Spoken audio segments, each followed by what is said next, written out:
Hello friends, তোমরা সকলে কেমন আছো? আমি আবারও নতুন একটা ভিডিও নিয়ে তোমাদের কাছে চলে এসেছি। তো আজকে নববর্ষ, সকলকে জানাই আমার তরফ থেকে শুভ নববর্ষ। তো আজকে ভিডিওটা আমি এখান থেকে স্টার্ট করছি। আমি যাবো একটু বেড়াতে, আমাদের এখানে একটা ঠাকুরতলা আছে, ওখানে যাচ্ছি। তো ভিডিওটা দেখতে থাকো। টাটা। তো আমরা ঠাকুরতলা যাওয়ার জন্য বেরিয়ে পড়েছি। দেখতেই পাচ্ছ পেছনে মায়েরা আসছে গল্প করতে করতে, আর আমরা পৌঁছেও গেছি ঠাকুরতলা। এই ঠাকুরতলাটা আমার বাড়ি থেকে বেশ খানিকটাই দূর বটে। তারপর আমরা পৌঁছে গেছি এই ঠাকুরতলাটা ফাঁকা মাঠের মধ্যে, চারিধারে চাষ হয় আর মাঝখানে ঠাকুরতলাটা। তো এই আমরা পয়লা বৈশাখে প্রতি বছরই এই সময়টাতে আসি, পয়লা বৈশাখের সময়। তারপরে আমরা আবার নবমীর সময় আসি। তো এই যে আমরা যাচ্ছি আলপথে রাস্তা ধরে ধরে, মায়েরাও পেছনে আসছে। তো একটু রাস্তাটা দেখে দেখে আসতে হচ্ছে, যেহেতু এদিকে তো সবসময় লোক যাতায়াত করে না, ওই জন্য একটু নোংরা হয়ে আছে। তো যখন পুজোর সময়, নবমীর সময় খুব সুন্দর পরিষ্কার থাকে জায়গাটা, এখনও পরিষ্কার, যেহেতু আগের দিন ঝড় হয়েছে ওই জন্য আরোই পরিষ্কার, খুব একটা পাতা আরে নেই গো। আর এইদিকে পুকুরটা দেখতে পাচ্ছ, এই পুকুরটাতেই যখন ওই নবমীর সময় আর কি যারা ধুনো পোড়ায় তারা ওই পুকুরটাই চান করে। আর দেখতেই পাচ্ছ চারধারে কি সুন্দর গাছ। তো এই যে বড় যে গাছটা দেখতে পাচ্ছ, ওই গাছটার সামনেই ঠাকুর থাকে। আর এদিকে যে বলি হয় কুটোটা রয়েছে,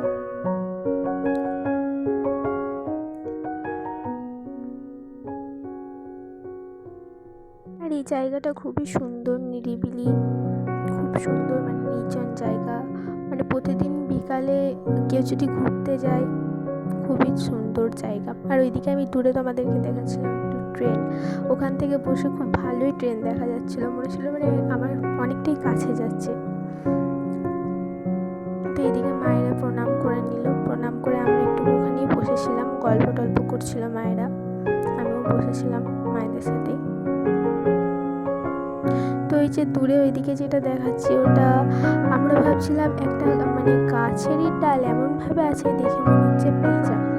তো সবাই ভাবছিলাম ওই যে দড়িটা ঝুলছে, ঝোলার জন্য একটা দড়ি আছে দোলনার মতো, তো ওখানটাতে আমরা ভাবছিলাম পেঁচা হয়তো। আমরা তারপরে ওই জন্য ওইদিকে জুম করে দেখছিলাম।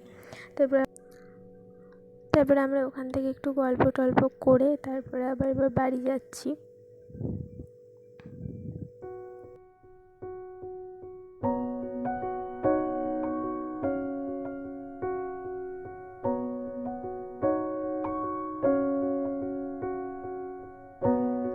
আর এখানে একটা নতুন খাতার জন্য নিমন্ত্রণ ছিল, তো এটা একটা ধানের আড়ত, তো ওখানে আমি যাচ্ছিলাম, মায়েরা দাঁড়িয়ে ছিল ওখানে। তারপরে আমি ওখানে লজ্জা লাগছিল, তাই জন্য ক্যামেরাটা আমি করিনি। তারপরে আবার আরেকটা দোকানেও চলে এসেছি, এটা একটা কাকাদের দোকান।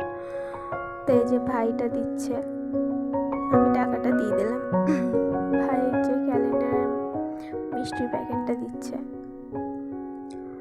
তারপরে বাড়ি চলে এসেছিলাম, বাড়ি এসে প্যাকেটগুলো নামিয়ে তারপরে তো জানো সবার মনে একটা এক্সাইটেড থাকে প্যাকেটের ভেতর কী আছে দেখি। তো আমি ওই জন্য খুলছিলাম প্যাকেটগুলো কী আছে। একটা প্যাকেটে ছিল একটা নিমকি, গজা, দুটো দানাদার আর লাড্ডু। আরেকটা প্যাকেটে ছিল সোনপাপড়ি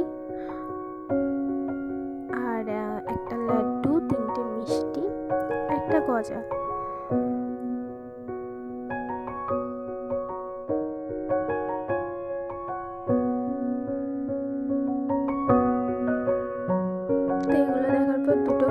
ছিল, তো মাকে বললাম একটু খোলো কি আছে ক্যালেন্ডারগুলো, কি ঠাকুরের ছবি আছে দেখি। তো এদিকে মা খুলছে, মা এমন স্লো মোশনে খুলছে, মনে হচ্ছে না ভিডিও করছে। বললাম তাড়াতাড়ি খুললে, এমনি করে খুলছো না, তো ভিডিও করছি। তো এই যে দেখতেই পাচ্ছ কি সুন্দর ক্যালেন্ডারটা দেখতে, শিব আর পার্বতী। আরেকটা মনে হয় দুর্গা ঠাকুরের ছিল, হ্যাঁ এই যে একটা দুর্গা ঠাকুর। তো আজকের ভিডিও এই অবধি।